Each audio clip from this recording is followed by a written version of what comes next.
Bonjour à tous et bienvenue dans notre Terre et Mer. Pour ce nouveau numéro, nous sommes dans le Grand Sud, dans la baie de Prony. Un endroit magnifique où le rouge de la terre, le vert de la végétation et le bleu de l'océan offrent un paysage authentique. Dans cet épisode, nous allons nous intéresser plus particulièrement au village de Prony. Et on vous réserve aussi une petite surprise.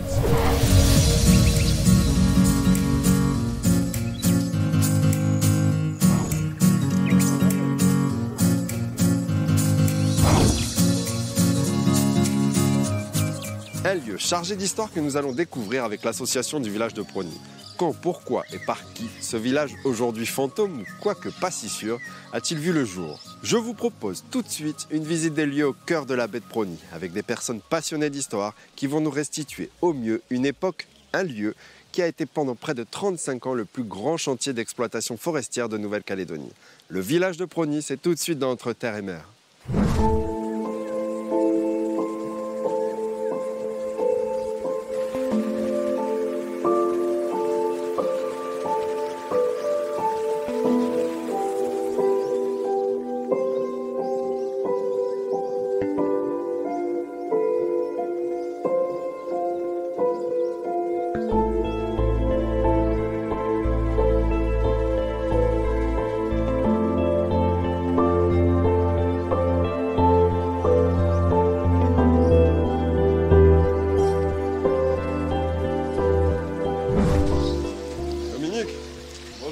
Bonjour Antoine. Enchanté.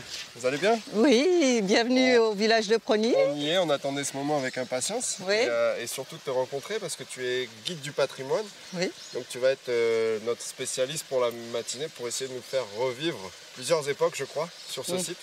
Eh bien, on va se projeter dans le passé et on est en septembre 1867 et le brigadier Fournier, le capitaine Sébert, 4 ouvriers spécialisés et 29 transportés ont débarqué pour lancer l'exploitation du village de Prony, l'exploitation du bois.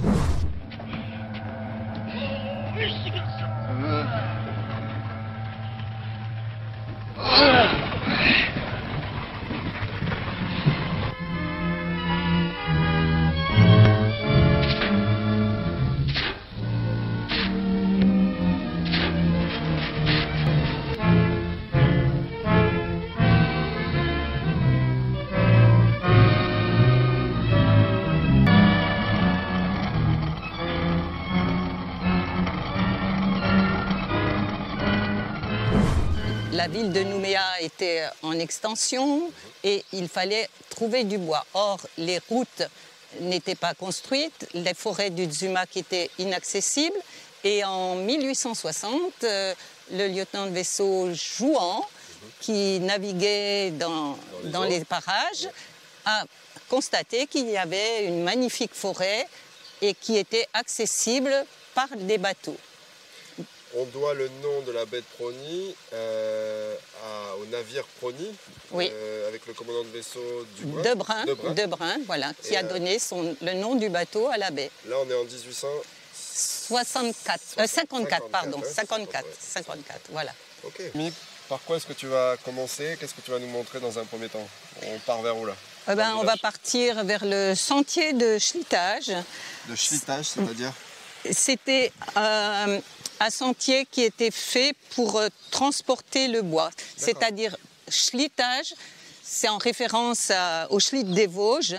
Le bois était déposé sur des traîneaux et tiré par des hommes.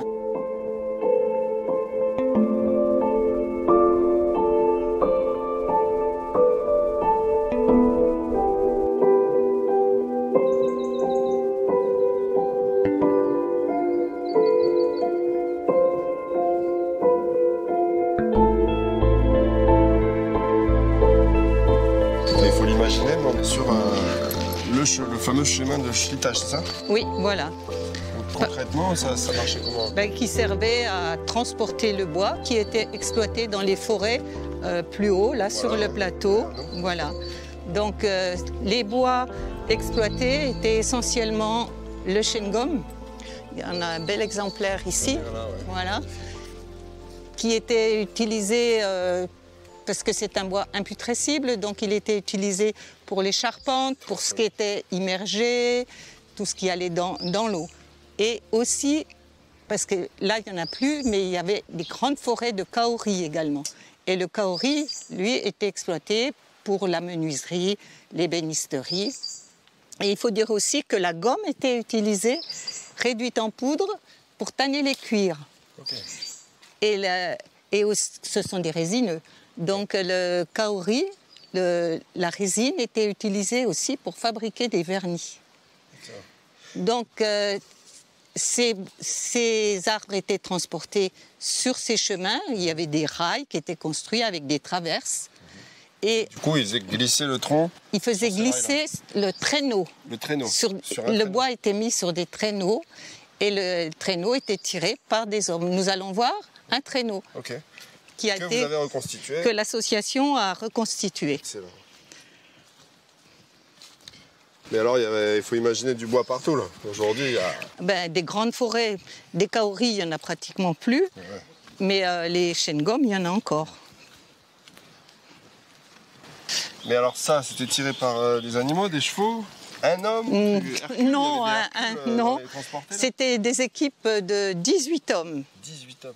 Voilà, 12 hommes qui tiraient. Ouais. Alors, ils étaient accrochés par des harnais à une grosse corde. Ah ouais. Et les harnais étaient mis en quinconce.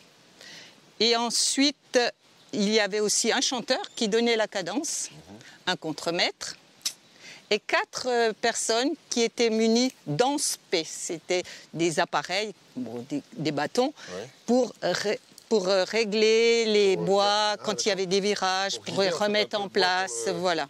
Pour qu'ils puissent glisser.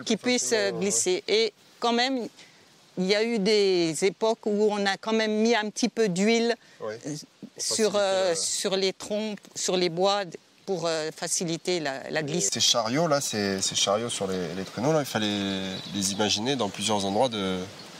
Oui, il y avait plusieurs chantiers. Il y en a un à l'entrée du village, qui arrive à l'entrée du village, et puis il y en avait dispersés derrière la poudrière, par exemple. Une première étape, c'était les immerger dans des fosses d'immersion, dans de l'eau saumâtre. Parce que l'eau douce, c'était pas bon. Dans de l'eau saumâtre pour enlever la résine.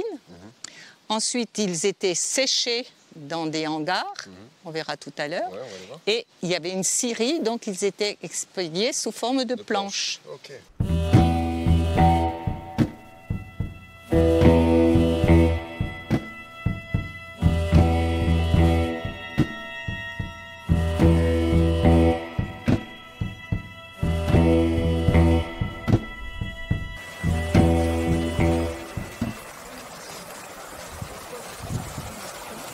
Donc là, on voit encore des restes des fosses d'immersion. Il y en avait 2, et qui étaient alimentées par de l'eau saumâtre, puisque la mer n'est pas loin, et à marée haute, l'eau est saumâtre jusqu'ici à peu près. L'histoire du bois est au cœur de ce village. Donc là, logiquement, on arrive aussi dans la partie vie aussi. La vie, hein, voilà. Donc, là, on a le magasin. C'est un mur du magasin. C'est un mur du magasin. Du coup, on peut imaginer ce village en totale autonomie. On arrivait à avoir de la viande, de l'élevage. Comment ça se passait? Il y avait un colporteur qui venait? Non. Il y a eu des essais. Donc, au lieu de la bergerie, il y a eu des essais d'élevage de moutons. Ça n'a pas fonctionné. Il y a eu des abattoirs sur la presqu'île en face. Oui. Ça n'a pas très bien fonctionné. Par contre, les légumes et les fruits étaient exploités sur l'île Ocasi. Et c'était des jeunes Mélanésiens qui, avec des barcasses, apportaient les légumes frais au village. C'est une manière d'avoir du frais régulièrement. D'avoir du frais.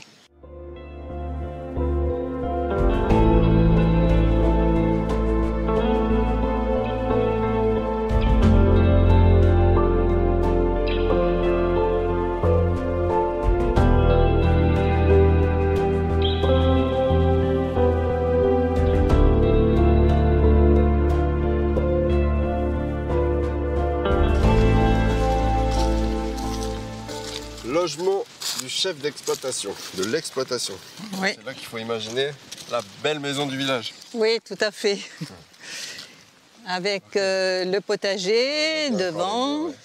Et puis, il avait 2 chevaux, donc il y avait une écurie qui est là où on voit le magnifique bagnon, les murs. Et aussi, ce qui est remarquable, c'est qu'il y a un cerisier bleu qu'on voit sur les photos et qui existe encore.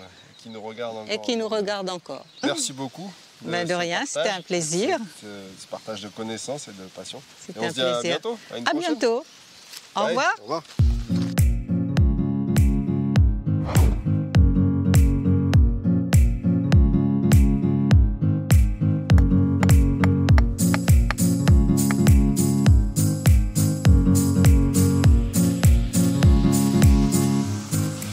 Laurent, bonjour. Bonjour Enchanté. Antoine. Merci de nous recevoir.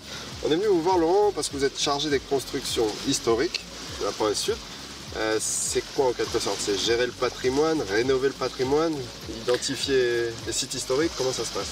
Alors en fait c'est vrai qu'en province sud on a une bonne partie de comment on va dire, il faut gérer tout le bâti, les vestiges du bagne, etc. Le village de Prony c'était avant tout un village forestier. Et en plus de l'aspect historique, maintenant on est par exemple sur le sentier d'un GR, là on peut voir un panneau. Et Le GR passe ici, il va donc jusqu'au- ouais. c'est important pour la province sud, la conservation justement, la mise en place de ces sentiers nature. Et l'avantage, quand on a des vestiges de ce style, on essaye tant que possible de pouvoir les réhabiliter et les conserver. Et nous, on va dire, on vient mettre notre pierre à l'édifice, mais et puis on va dire, donc le fait de conserver les vestiges, c'est déjà une de nos missions premières, mais c'est important aussi de respecter le savoir-faire. Là, vous entendez le son du marteau, Exactement. etc. Et souvent, on appelle un têtu le vrai outil du tailleur de pierre. Bon, il pourra s'exprimer.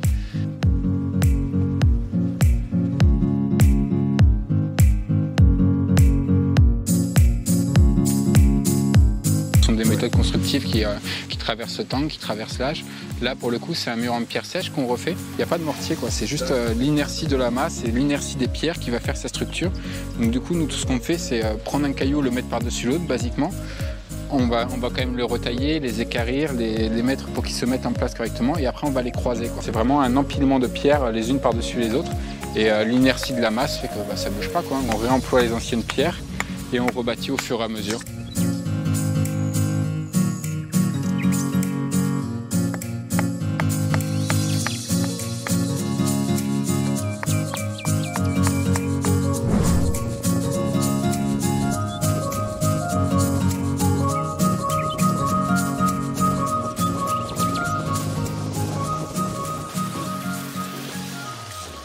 Gérard, enchanté. Ça va bien? Ça va Antoine, en forme? Oui. Bienvenue à Prony. Au top, hein. On a passé un très bon moment déjà avec Dominique et ses petites histoires. On a passé un D'accord. super bon moment. Et dans Entre Terre et Mer, on s'est réservé une petite surprise, un petit luxe avec toi. C'est de pouvoir finalement aller voir les sources d'eau fameuses chaude. sources d'eau chaude. Ok. Et dans la balade, continuer à en apprendre davantage avec vous et l'association. On y va? D'accord. On est parti. Super. Ok. Attends, je vais te préparer le bateau. Attends, je vais te mettre prêt à partir. Et tu montes par derrière. On part derrière. Ouais. C'est bon? Vas-y, monte. Je vais d'abord. Allez. Du coup, Gérard, là, on se dirige vers la baie du Carinage. Voilà, on va dans la forme de la baie de Prony. La baie de Prony, vous avez la première îlot qui est l'îlot Montravel. Vous connaissez l'histoire de Montravel? Non. Alors c'est quand le commandant Brun est venu dans 1864 faire des recherches pour essayer de trouver des forêts et du bois. Ils sont arrivés dans la baie de Prony avec un bateau qui s'appelait le Prony d'ailleurs. D'accord. D'où le nom de Prony. Le nom de la baie. Voilà. Le premier îlot qu'ils rencontrent après le canal, c'était l'îlot Montravel. Le chef des armées de la marine c'était un général de Montravel, justement, donc c'était le bon temps de donner son nom. Ensuite, ils sont tombés sur un deuxième îlot qui s'appelait Casi, qui était le patron direct de hiérarchie du commandant Brun. Ah ouais. Et un peu après, ils ont trouvé un tout petit îlot dans la baie Nord. C'était un îlot où il y a 3 cailloux, un cocotier. Il l'a appelé Gabriel parce qu'il venait d'être papa d'un petit garçon qu'il appelait Gabriel. Donc il y a 3 îlots dans cette baie de Prony. Alors, cette baie de Prony, là, on est au bord de mer du village de Prony. Ouais. Les bateaux, ils arrivaient jusqu'où? Alors les bateaux, ils arrivaient. Ici, on a presque 30 mètres de fond. Tout de suite, là? Voilà, déjà.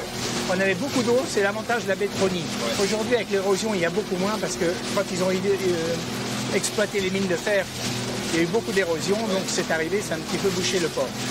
Autrement, on est en port en eau profonde. C'est un endroit propice pour l'arrivée des gros navires. Exactement, oui. D'ailleurs, actuellement, tous les bateaux de la marine viennent ici, ou les gros bateaux, quand ils doivent se protéger contre un cyclone, viennent dans la baie de Prony. Le trou au cyclone, c'est ça? Exactement. Voilà. Et alors, la baie du Carénage? La baie du Carénage, c'est celle qui est tout au fond de la baie de Prony. On va prendre la direction.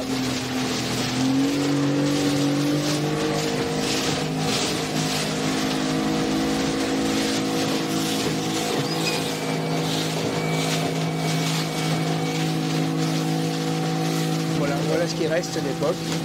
Et la végétation détruit beaucoup les murs et voilà. On a des restants aussi du vieux ponton en bois. Et c'est du chêne gomme. Au départ, le bois, quand les gens ont voulu construire la ville de Nouméa, autour de Nouméa, il n'y avait pas de bois. Les premières forêts étaient au Mont-Clovis. Mais il n'y avait pas de chevaux.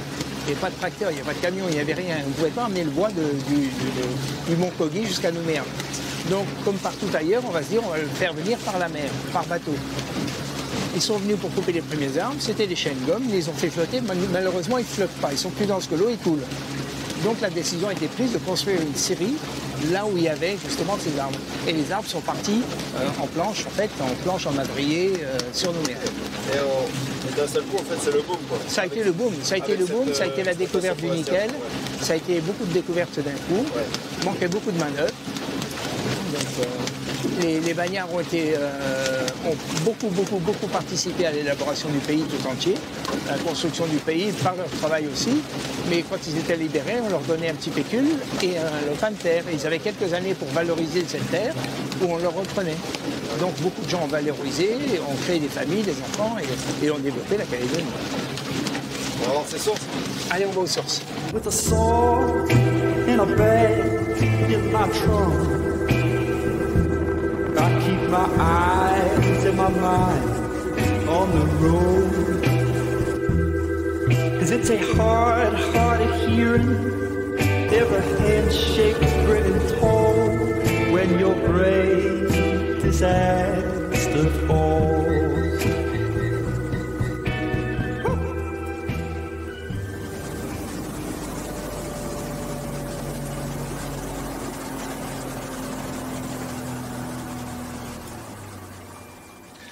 C'est un endroit magnifique. Donc on arrive aux sources d'eau chaude.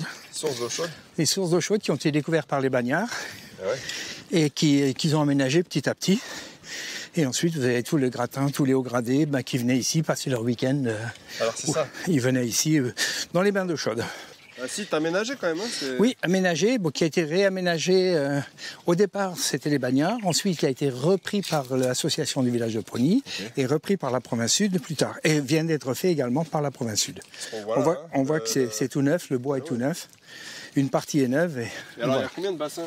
Il y a un seul bassin. C'est celui-ci? C'est celui-ci. Et alors, il faut imaginer qui? C'est les bagnards qui, non seulement ont aménagé le site en premier lieu, mais c'est eux qui en profitaient aussi? Ils en profitaient, oui, quand ils passaient par là, mais le week-end, c'était surtout le gratin de Nouméa qui venait. C'était le bon ton de venir et voilà, de se baigner dans les sources d'eau chaude. Ah ouais. Dans les sources thermales. Il y a même eu un projet d'hôtel. De sources thermales, elle a des réputations, elle a une... Jamais été vraiment, à mon avis, expertisé, mais ça faisait du bien, ne serait-ce qu'au moral. Ouais. Voilà, donc c'était rien que ça, c'était déjà quelque chose de positif.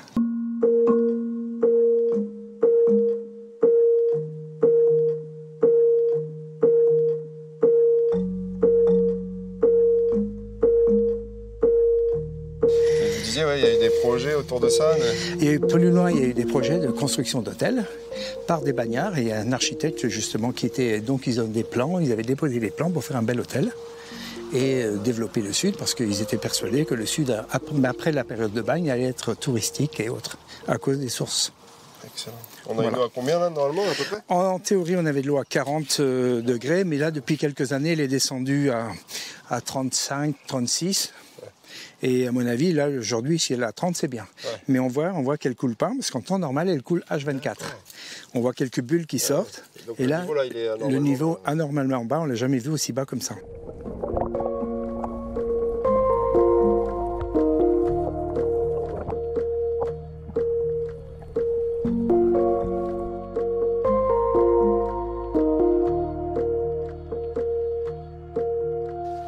Gérard, on a eu une belle journée, particulièrement chaud. C'est pas aujourd'hui que je vais me baigner dans les sources de chaude, peut-être un petit bain à la mer tout à l'heure. Mais en tout cas, voilà, vous nous avez ouvert vos portes. On a passé un super moment avec Dominique, toi, pas mal de personnes, et on a découvert ce village de Prony avec des passionnés, des personnes qui parlent avec le cœur, en tout cas des passionnés. Et voilà, qu'est-ce qu'on peut vous souhaiter? Parce que c'est du boulot. De continuer à pérenniser tout le sud et toute cette région qui est encore très riche. Beaucoup d'endroits sont pas encore découverts. C'est ça. On a encore pas mal de vestiges. Il faut beaucoup crapahuter pour trouver des nouvelles choses. Et voilà. Donc nous aussi, au niveau de l'association, on fait le maximum pour redynamiser un petit peu. Et ce qu'on espère, c'est un petit peu de l'aide de l'État, des provinces, pour continuer notre action. En tout cas, voilà, nous, avec tout le respect de l'environnement qu'on peut avoir et des œuvres qui sont rénovées et des gens qui sont derrière à bosser, je vous conseille vivement de venir faire un tour au village de Prony. Et peut-être, qui sait, vous aurez la chance, comme moi aujourd'hui, de rencontrer quelques personnes qui seront motivées à vous raconter quelques histoires et anecdotes aussi. Et nous, on se dit à bientôt pour un prochain numéro d'Entretien. Ciao! With a sword and a bag in my trunk, I keep my eyes and my mind on the road. 'Cause it's a hard of hearing, every handshake, grin and toe when your great disaster falls.